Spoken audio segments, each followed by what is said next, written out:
महाविकास आघाडी आणि मनसेच्या वतीनं मुंबईमध्ये सत्याचा मोर्चा काल काढण्यात आलाय।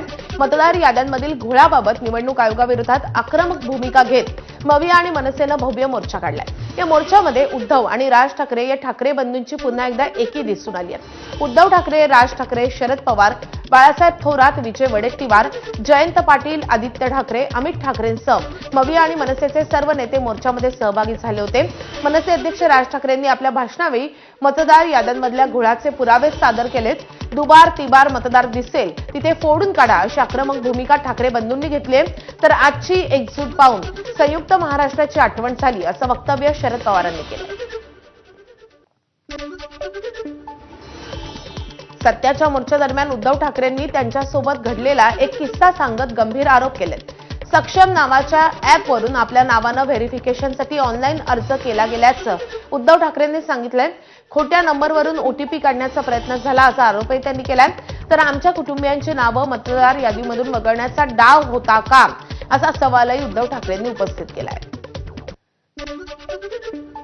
सक्षम नावाच्या ॲपवरनं हा प्रकार कशासाठी कोण करत होतं? मी रितसर तक्रार केली की कोणी हे केलेलं आहे आणि कदाचित आपण 14 आणि 15 तारखेला हा विषय हातात घेतल्यानंतर 23 तारखेला अर्ज केला गेलाय, म्हणजे माझ्या सकट माझ्या कुटुंबातील 4 जणांची नावं मतदार यादीतून बाद करण्याचा प्रयत्न केला गेलाय का, हे आता आपल्याला शोधलं पाहिजे। लोकसभेत काँग्रेसचे सर्वाधिक खासदार निवडून आले तीच ही मतदार यादी आहे। लोकसभेत विजय झाला तर यादी चांगली आणि विधानसभेमध्ये पराभव झाला तर मतदार यादी खराब झाली। महसूल मंत्री चंद्रशेखर बावनकुळे यांनी उद्धव ठाकरेंच्या आरोपांवर प्रतिक्रिया दिली आहे।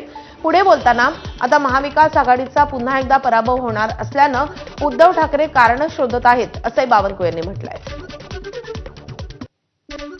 या मतदार यादीवर काँग्रेसचे आणि महाविकास आघाडीचे 31 खासदार निवडून आले। जेव्हा काँग्रेस पार्टी आणि महाविकास आघाडी जिंकली तेव्हा यादी बरोबर होती। विधानसभेत पराभव झाला, यादी खराब झाली। विजयी होण्यापूर्वीच पराभवासाठी लागणारे कारण काँग्रेस पार्टी आणि उद्धव ठाकरे शोधतायत।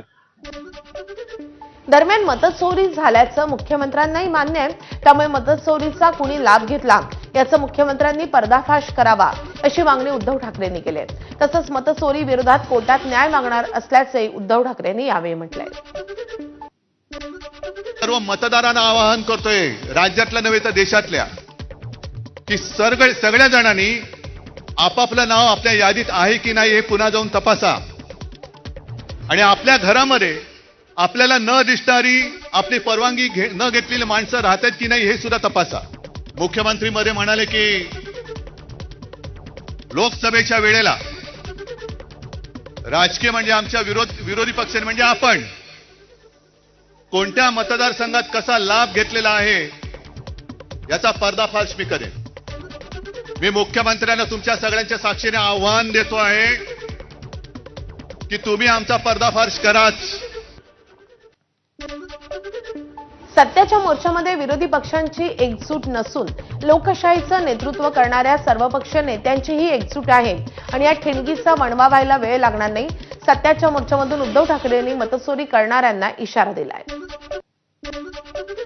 ही लोकशाहीचं प्रतिनिधित्व आणि लोकशाहीचं नेतृत्व करणाऱ्या सर्व राजकीय पक्षांची एकजूट आहे आणि मतचोरी करणाऱ्यांना सांगतो की आज नुसती ठिणगी बघताय, या ठिणगीचा वणवा कधी होऊ शकेल एवढं लक्षात ठेवा। तुमच्या बुडाला आग लावण्याची ताकद या ठिणगीमध्ये आहे। शोले चित्रपटाचा संदर्भ देत उद्धव ठाकरेंनी केंद्रीय गृहमंत्री अमित शहांवर नाव न घेता हल्लाबोल केलाय। नागरिकांनो जागे रहा नाहीतर अॅनाकोंडा येईल असं म्हणत ठाकरेंनी डायलॉगबाजी केली आहे। शोलेमध्ये एक डायलॉग है, दूर गांव में जब आधी रात बच्चा रोता है तो मां कहती है सो जा नहीं तो। तसं आज तुम्हाला सांगतोय की आता जागे झाल्यात, जागे राहा नाहीतर अॅनाकोंडा आ जाएगा। या अॅनाकोंडाला आता आपल्याला कोंडावंच लागेल, कारण नाहीतर सुधारणार नाहीत। आता एक मोठी बातमी